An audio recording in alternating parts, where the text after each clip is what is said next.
Good morning to all dear friend. मैंने आप लोगों को वेव तरंग के बारे में पहले ही दो पार्ट जो है वो दो पार्ट में लोगों को एक्सप्लेन कर चुका है। अब मैं ये थर्ड पार्ट है, इसमें ये वेव का थर्ड पार्ट है, मैं आप लोगों को एक्सप्लेन करने जा रही हूँ। तो वेव क्या होता है हम देखिए पहले। वेव हम क्या पढ़े थे? वेव को हम लोग तरंग बोले थे, जो एक माध्यम से दूसरे माध्यम में जा सकता है। मतलब एक माध्यम से वो दूसरे माध्यम में जाता है, उसको क्या बोलते हैं हम लोग? वेव बोलते हैं। या फिर ऐसे बोल सकते हैं इंग्लिश में, it propagate from one medium to another medium. तो हम लोग वेव की जो है दो टाइप पढ़ लिए थे, इलेक्ट्रोमैग्नेटिक वेव और मैकेनिकल वेव। जो लोग नहीं देखे हों वो वीडियो वो जाके मेरे चैनल में देख सकते हैं। तो इलेक्ट्रोमैग्नेटिक वेव और मैकेनिकल वेव। इलेक्ट्रोमैग्नेटिक वेव क्या होता है? पहले मैकेनिकल वेव पढ़ लीजिए। मैकेनिकल वेव क्या होता है? जिसको हमको कुछ ना कुछ वैक्यूम की मैकेनिकल वेव में कुछ ना कुछ हमको वैक्यूम की ज़रूरत पड़ती है। मतलब जो कुछ ना कुछ हमको किसी ना किसी को चीज़ की ज़रूरत पड़ेगी, किसमें? मैकेनिकल वेव में। तो मैकेनिकल वेव कितने टाइप के होते हैं? दो टाइप के होते हैं, ट्रांसवर्स वेव और लॉन्गिट्यूडनल वेव। ट्रांसवर्स वेव और लॉन्गिट्यूडनल वेव। हमको पता है वेव जो है वो प्रोपोगेट ऐसे करेगा ट्रांसवर्स वेव में और लॉन्गिट्यूडनल वेव में ऐसे करेगा। लेकिन हम लोग कैसे पता करेंगे कि ये जो वेव है वो ट्रांसवर्स वेव में कैसे, कौन सा वेव को हम लोग ट्रांसवर्स वेव बोलेंगे और कौन से वेव को हम लोग लॉन्गिट्यूडनल वेव बोलेंगे? तो क्या देखेंगे हम लोग? सरफेस ऑफ लिक्विड, जो सतह होती है द्रव की, लिक्विड को द्रव बोलते हैं, तो जो सतह होती है द्रव का उसको क्या बोलते हैं हम लोग? Surface of liquid. तो उसमें करेगा, और जो सरफेस ऑफ लिक्विड रहता है वो किसकी तरह एक्ट करता है? वो एक्ट करते हैं सॉलिड की जरूरत, मतलब एकदम ठोस की जगह जो सतह होती है लिक्विड द्रव की, वो किसकी तरह करेगा? वो करेगा सॉलिड की जैसे करेगा। और लॉन्गिट्यूडनल वेव में क्या होगा? वो सॉलिड, लिक्विड, गैस तीनों की तरह बिहेव करता है। तो उसमें सॉलिड भी रहेगा, लिक्विड भी, इसमें सॉलिड भी रहेगा, लिक्विड भी रहेगा और गैस भी होगा। तो हम लोग ये सब पढ़ चुके थे, किस को एग्जांपल भी दे दी थी, आप लोग समझ गए। अब देखिए लॉन्गिट्यूडनल वेव को। लॉन्गिट्यूडनल वेव क्या होता है? लॉन्गिट्यूडनल वेव क्या होता है? जिसको हमको कोई भी वैक्यूम की जो है वो ज़रूरत नहीं पड़ती। बिना किसी वैक्यूम के भी हम लोग ये इलेक्ट्रोमैग्नेटिक वेव को समझ सकते हैं बिना किसी ज़रूरत के। तो पहला क्या होता है? वेबिगर लिखते हैं हम लोग। क्या लिखते हैं? वेबिगर, VIBGYOR। क्या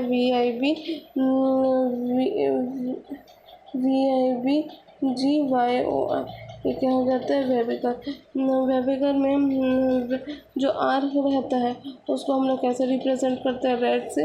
वी रहता है उसको वॉयलेट से रिप्रेजेंट करते हैं।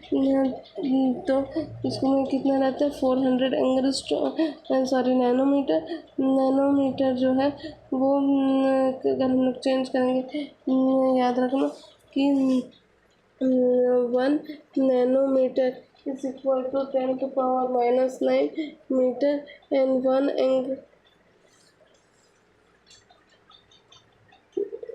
1 angstrom is equal to 10⁻⁻10 metre होता है। तो अब देखिए ये जो वॉयलेट रहता है उसका कितना होगा? रेडियो वेव का क्या होता है?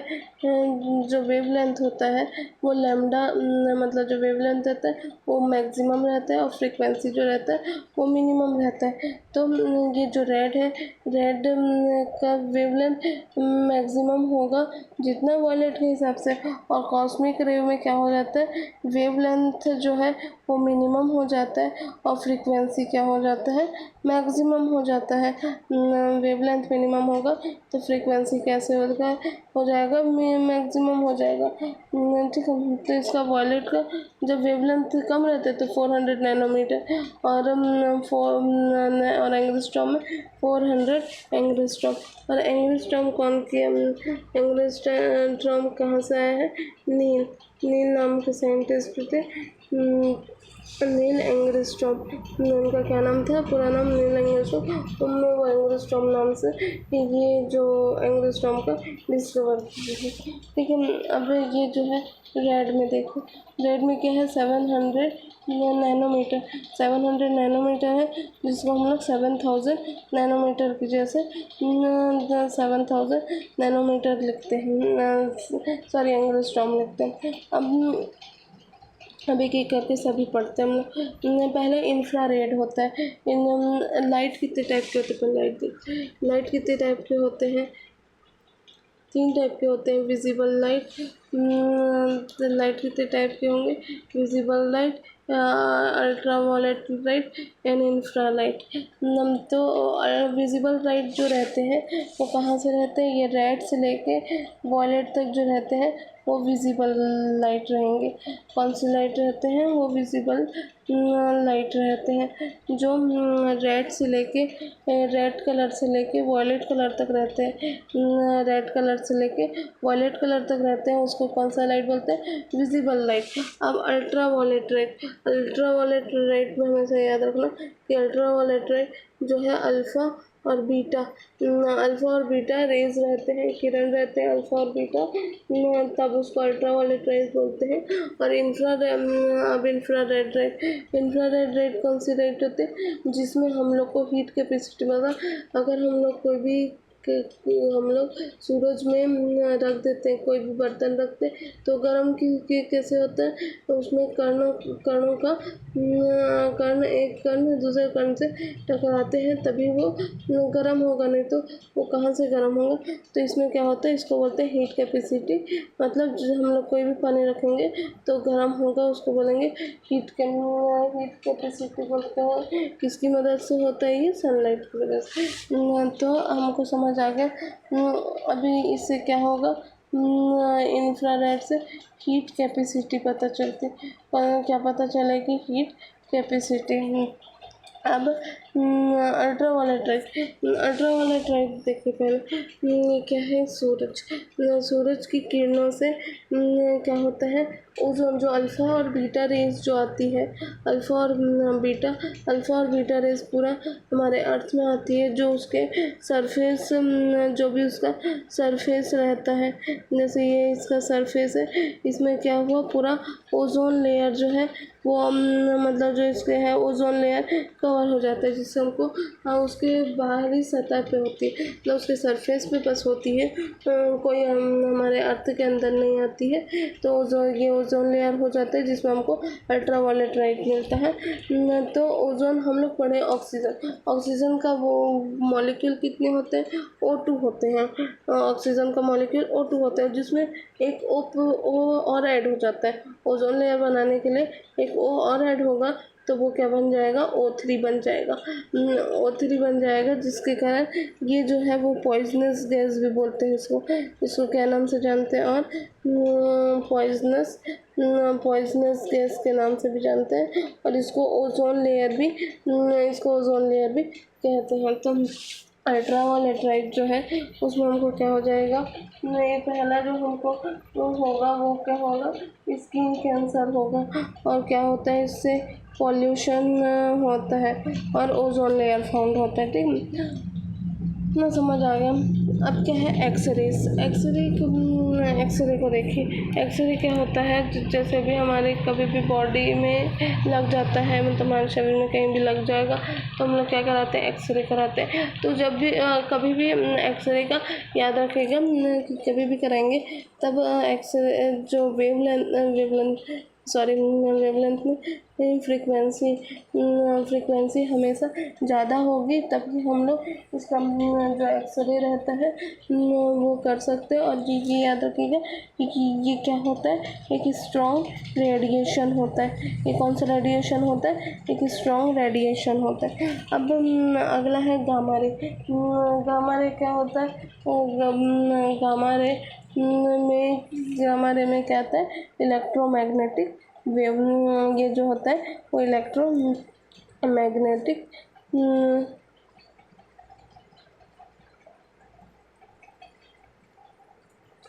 क्या होता है, इलेक्ट्रोमैग्नेटिक वेव होता है। अब कॉस्मिक रेज बचा हमारे पास। कॉस्मिक रेज में क्या होता है, कॉस्मिक रेज में हम लोग पढ़ते हैं, हम लोग स्टडी करते हैं किसके बारे में, प्लैनेट के बारे में, स्टार्स के बारे में, और लाइट मतलब जिस स्टार में लाइट प्रेजेंट रहती है उसके बारे में हम लोग पूरा पढ़ते हैं। वो किस में आ जाता है, कॉस्मिक रेस में आ जाता है। अब देखिए ऊपर में अब क्या बचा, electro radio wave. Radio wave जैसे पहले के समय में रेडियो चलता था, तो उसमें जब वेव प्रोड्यूस होता था, मतलब जो तरंग है वो उत्पन्न होता था, अगर वो जो तरंग रहता था वो उत्पन्न होता था, तो रेडियो वेव देखे। रेडियो वेव क्या होता है, जो पहले के समय में क्या था, रेडियो था। तो रेडियो में क्या होता था, जब हम लोग कुछ भी बोलेंगे तभी सुनाई देगा जब उसमें तरंग वेव जो है वो प्रोड्यूस होगा, उत्पन्न होगा। नहीं तो हम लोग कुछ भी कोई भी बोले, कितना भी बोले, हमको कुछ नहीं सुनाई देने वाला।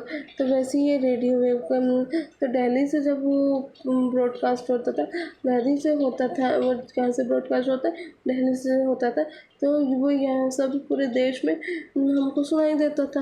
तो कैसे सुनाई दे, जब उसका वेवलेंथ ज़्यादा होगा तभी वो सुनाई देगा, नहीं तो वेवलेंथ अगर कम होगा और फ्रिक्वेंसी ज़्यादा होगा तो इसी हम लोगों को यहाँ तक सुनाई नहीं देने वाला। तो ये रेडियो में इसका एक यूज़ आता है। आप लोगों को समझ आ गया। अब देखिए, अब फ्रीक्वेंसी, अब हम लोग पढ़ेंगे फ्रीक्वेंसी के बारे में। फ्रीक्वेंसी क्या होता है, हम लाइट का एज है, फ्रीक्वेंसी जो होता है वो c अपॉन लैम्डा होता है। c क्या है, 3.8 इंटू 10⁸ मीटर, और लैम्डा लिखेंगे तो v हमारा फ्रीक्वेंसी क्या होगा, किसके प्रोपोर्शनल है, इन्वर्सली प्रोपोर्शनल 1/लैम्डा, लैम्डा के इन्वर्सली होता है। ठीक है, इतना सबको समझ आ गया। अब देखिए, अब हम लोग अगला पढ़ते हैं। तो क्या होता है, मैंने अभी बताया आप लोगों को कि जो हमारा जैसे कोई सन है, देखिए इधर जैसे ये कोई सन है और हम लोग क्या रख दिए, नीचे कोई बर्तन रख दिए, जैसे ये कोई बर्तन है, इसमें क्या हो गया, ये पानी है। तो यहाँ पर से हमारी जो लाइट आ रही है वो किस में आ रही है, वो आ रही है ये जब भी हम लोग बर्तन रखे हैं उसमें आ रही है लाइट, इसमें आ रही है। तो ये कैसे टाइप का कण व्यवहार भी करता है और तरंग व्यवहार भी करता है, दोनों व्यवहार करता है। वो जो है पार्टिकल नेचर भी शो करेगा और वेव नेचर भी, कौन सा नेचर भी शो करता है और वेव नेचर भी, कौन सा नेचर शो करेगा, पार्टिकल नेचर भी शो करेगा और वेव नेचर भी शो करेगा। तो हमारे पास जो ये लाइट आ रही है, जो इसमें प्रेजेंट है, मतलब ये जो पानी में, मतलब पानी में लाइट आ रही है तभी हम गर्म हो रहा है। जब ये पानी में जो प्रकाश है वो प्रकाश जब भी पानी में आ रही है तभी क्या हो रहा है, वेव जो है वो उत्पन्न हो रहा है। तो पार्टिकल नेचर भी शो करता है, वेव नेचर। पार्टिकल नेचर ऐसे शो करेगा जो है कि मान लीजिए कर्ण ऐसे है पूरे, मान लीजिए सब कर्ण ऐसे दिए हुए हैं, तो ये कर्ण ऐसे दिए हुए हैं, तो ये एक दूसरे के साथ टकरा रहा है, ये सब एक दूसरे के साथ टकरा रहा है। ये जब एक दूसरे के साथ टकरा रहा है तो क्या पता चल रहा है हमको, ये जो है वो एक दूसरे के साथ टकरा रहा है, तो ये जो है तब ये पार्टिकल नेचर शो करेगा। कर्ण व्यवहार तब शो करेगा, दूसरे से टकराएगा, एक दूसरे से टकराएगा, तभी चीज़ में क्या उत्पन्न, ये जो है पानी वो गर्म होगा। और अब देखिए तरंग व्यवहार, वेव नेचर कैसे वो शो करेगा, वेव नेचर तरंग व्यवहार कैसे शो करता है। तो वेव नेचर में हम लोग देखें, वेव नेचर में क्या होगा, जब भी हम जैसे पानी में हम देख सकते हैं, आपको पहले भी बताया था, पानी में, जल में, सॉरी हवा में, पानी में और कांच की दीवार में, air, water and glass wall, ये सब में ये क्या है, वेव नेचर होता है। लेकिन लाइट की वजह से जो है वेव नेचर आता है। तो इसी को अलग अलग साइंटिस्ट ने दिया है। पहले वो बोलते हैं कि पहले क्या बोलते हैं, जो है वो पार्टिकल नेचर कि जैसे व्यवहार करेगा। फिर दूसरी बार में वो क्या बोलते हैं कि वो पार्टिकल नेचर भी करेगा, लेकिन साथ में वो वेव नेचर भी करेगा। तो फिर क्या है, यहाँ क्वांटम फिजिक्स है। ये ऐसी सब बात चल रही थी। उसके बाद जो है वो कौन आता है, क्वांटम फिजिक्स आता है। क्वांटम फिजिक्स में क्वांटम फिजिक्स आता है। तो क्वांटम फिजिक्स में क्या होता है कि उसमें फोटो इलेक्ट्रिक इफेक्ट रहता है। जैसे ये पूरा क्या दिए है, एक मेटल दिया है, उसमें क्या प्रेजेंट है, इलेक्ट्रॉन प्रेजेंट है। ये मेटल है, ये इलेक्ट्रॉन प्रेजेंट है। इधर बाजू में हम लोग क्या लगा देते हैं, प्लेट लगा दिए। इधर बाजू में हम लोग क्या लगा दिए, पॉजिटिव प्लेट लगा दिए। तो पॉजिटिव प्लेट जब हम लोग लगा देते हैं, ये इलेक्ट्रॉन है, इसके बाजू में हम लोग पॉजिटिव प्लेट लगा देते हैं। और यहाँ पर हम लोग क्या देते हैं, रेडिएशन देते हैं, लाइट देते हैं, रेडिएशन देते हैं। तो उससे पूरे जो इलेक्ट्रॉन रहते हैं वो जो है वो बाहर निकल जाते हैं। पूरे के पूरे इलेक्ट्रॉन बाहर निकल जाते हैं और कहाँ जाते हैं, इधर पॉजिटिव प्लेट की तरफ आ जाते हैं। किधर आ जाएंगे, पॉजिटिव प्लेट की तरफ आ जाते हैं। तो ये जो रहता है वो रूल रहता है इन लोग का। और अल्बर्ट आइंस्टाइन ने बताया है। अब अल्बर्ट आइंस्टाइन ने बताया है कि जो वेव है, जो लाइट रहती है, जो सनराइज की लाइट किसी की पिक्चर शो करती है, वो दोनों तरह का होती है। वेव नेचर भी शो करेगी और साथ में पार्टिकल नेचर भी शो करती। जब वो सूर्य के पास रहती, जैसे मैंने अभी आपको बताया था कि जब वो सूर्य के पास रहती है तो वो कण व्यवहार करती है, लेकिन जब वो अंदर भी आती है, मतलब दो मीडियम में रहते हैं, तो एक मीडियम से दूसरे मीडियम में जाता है, तब वो वेव नेचर भी शो करेगी। मतलब ये दोनों तरह के नेचर को है वो शो करती है। वेव नेचर भी शो करती है और पार्टिकल नेचर भी करती है। अब देखिए स्पीड ऑफ लाइट। अब क्या है अगला पॉइंट है वो है स्पीड ऑफ लाइट।